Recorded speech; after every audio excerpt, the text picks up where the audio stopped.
আকস্মিক বিরূপ আবহাওয়ার কারণে ভয়াবহ বন্যার শিকার চকরিয়া, মাতামুহুরী, পেকুয়া সহ কক্সবাজারের কয়েকটি উপজেলা। পানিতে ডুবে থাকতে হয় টানা কয়েকদিন। ফলে পয় নিষ্কাশন ব্যবস্থা আর মানুষের বসতবাড়ি মিলেমিশে একাকার হয়ে যায়। টিউবওয়েল ডুবে গিয়ে সংকট বাড়ে নিরাপদ পানির।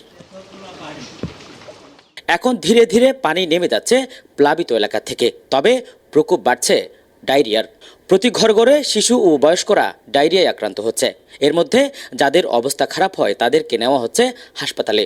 জলাবদ্ধতায় পানি চলাচল করতে না পারায় অধিকাংশ রোগী হাসপাতালে যেতে পারেনি। ফলে প্রতিদিন হাসপাতালে চকরিয়া উপজেলায় 10 থেকে 12 জন ভর্তি হয়েছে। পেকুয়াতেও একই অবস্থা। পানি ওঠার কারণে পানিতে আমরা আসা যাওয়া করছি, নামা ওঠা করছি। সবসময় 24 ঘন্টাতে আমরা প্রায় 14-15 ঘন্টা পানিতে থাকা লাগে। এই জন্য ওই নোংরা পানি আসছে, দূষিত পানি আসছে, চুলকানি হয়েছে, ফাইয়ে চুলকানি হয়েছে আর ডায়রিয়া হয়েছে। এখন মোটামুটি সুস্থ আছে। আমরা দোকান থেকে ফেলাজিল আনছি, ওর স্যালাইন আনছি, কাবার স্যালাইন খাওয়াইছি আর ডাব খাওয়াইছি। এখানে হচ্ছে ওষুধ খাই ভালো হয়েছে। চুলকানি হচ্ছে আমার ছেলে তো মানে এত বেশি বেশি পানি খাওয়া দাওয়া করি নাই, পাই নাই সুস্থভাবে। অনেক কষ্ট পাইছি পুরা ফ্যামিলি, বাচ্চাদের অসুখ হয়েছে। এখন অসুখ বাচ্চার তো স্যালাইন দিছে, ট্যাবলেট দিছে। এগুলো কি করতে হবে সেটা বলছে? হ্যাঁ, পানি দিতে বলছে, টিউবওয়েল দিতে বলছে। ডায়রিয়া হলে এগুলো খাইতে বলছে।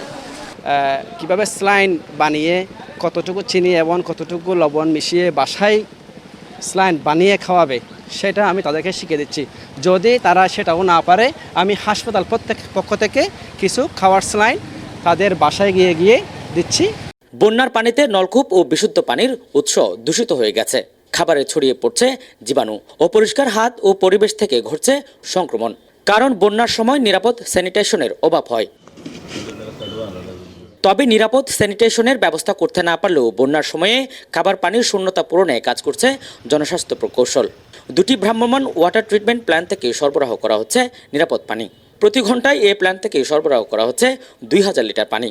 আর প্রতি ঘরে ঘরে দেওয়া হচ্ছে পানি বিশুদ্ধকরণ ট্যাবলেট। সেই সাথে দেওয়া হচ্ছে হাইজিন কিট, যেখানে সাবান থেকে শুরু করে একটি পরিবারের নিরাপত্তার জন্য সবকিছু রয়েছে। আসলে বন্যা চলাকালীন সময়ে আমরা যারা পানিবন্দী লোক বিভিন্ন জায়গাতে আশ্রয় নিয়েছে, আমরা সেই সব জায়গাগুলোতে পানি বিশুদ্ধকরণ ট্যাবলেট বিতরণের মাধ্যমে আমরা তাদের পানি ব্যবহারটা নিশ্চিত করার চেষ্টা করেছি।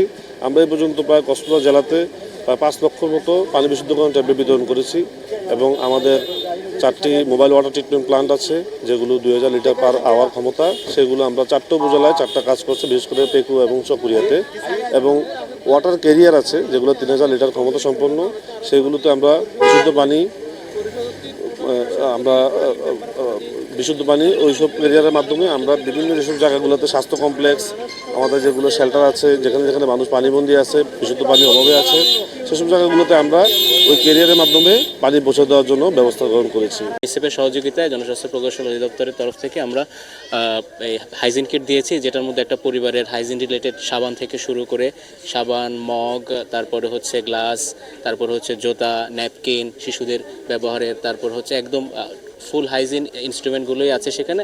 এটা ব্যবহারের মাধ্যমে একটা পরিবার সাফিসিয়েন্টলি বন্যা পরবর্তী যে পুনর্বাসন প্রক্রিয়া, সেটার মধ্যে দিয়ে তারা এই রোগ জীবাণুগুলো থেকে মুক্ত হতে পারবে আর কি।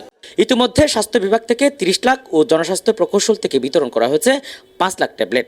এসব ট্যাবলেট কিভাবে ব্যবহার করবে এবং ডায়রিয়া থেকে বাঁচতে কি করতে হবে বাড়ি বাড়ি গিয়ে সেই বিষয়ে পরামর্শ দিচ্ছে স্বাস্থ্যকর্মীরা। চিকিৎসকেরা বলছেন, বন্যার সময়ে নিরাপদ পানি পান করা বেশি জরুরি।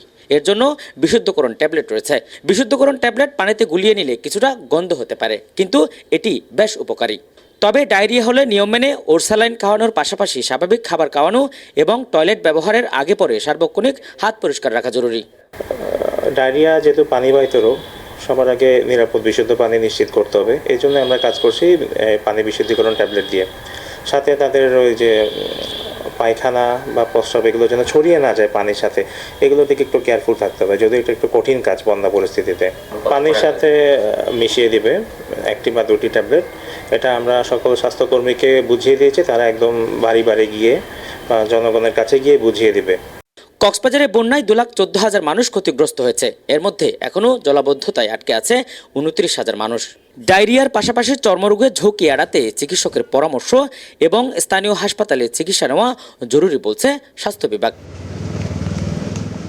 আজিম নিহাত, চ্যানেল 24, কক্সবাজার।